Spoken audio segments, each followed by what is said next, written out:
तब सार्थक होता है जब हम उस न्याय की अंतिम लड़ाई तक हमारे बीच में लिखना क्या होता है ये अगर जानना है तो जो सुरेंद्र जी इनके जो ब्लॉग पढ़ते हैं कैसे लिखा जाता है, किस तैयारी के साथ लिखा जाता है, ये एक निसंदेह प्राइमरी स्कूल की तरह से अगर कोई नियमित रूप से कोई पत्रकार अगर उनका ब्लॉग पढ़ रहा है, पत्रकार तो जो वरिष्ठ हमसे जो वरिष्ठ हैं जो लिखते हैं, और पत्रकारिता कभी परिपूर्ण नहीं होती है, सीखने की ललक तो उसको रखनी ही पड़ती है। तो पत्रकारी में जो भाई लगे हैं उनसे मैं ये जरूर कहूँगा कि लिखने से पहले अपना आर्टिकल प्रेस में भेजने से पहले या अगर वो सोशल मीडिया पे भेज रहे हैं तो एक बार नहीं, आप 10 बार नहीं 20 बार पहले देखिए कि उसमें कमी कहाँ रही है।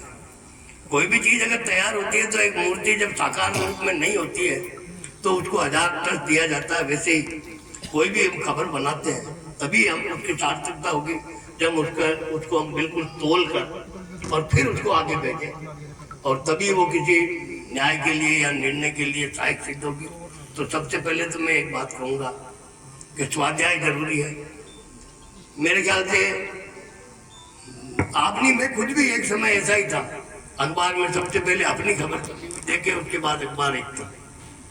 तो सबसे पहले तो निरंतर पढ़ने की आदत डालें, और साथ आज की जरूरत क्या है वर्तमान पर फोकस करें। उसके बाद हम किसी समस्या को जो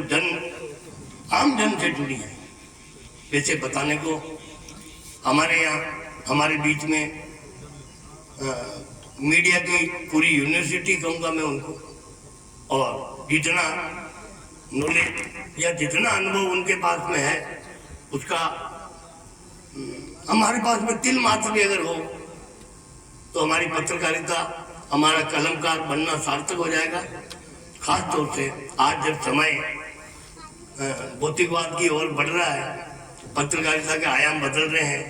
तो आपको सबसे पहले अपना निर्णय अपने स्वयं विवेक से मुझे क्या करना है और किस दिशा में जाना है, दिशा और दशा दोनों अपने आप में एक निर्णय के रूप में तय करनी होगी। उसके बाद हम समाज को क्या दे सकते हैं, आने वाली पीढ़ी के लिए हम क्या कर सकते हैं।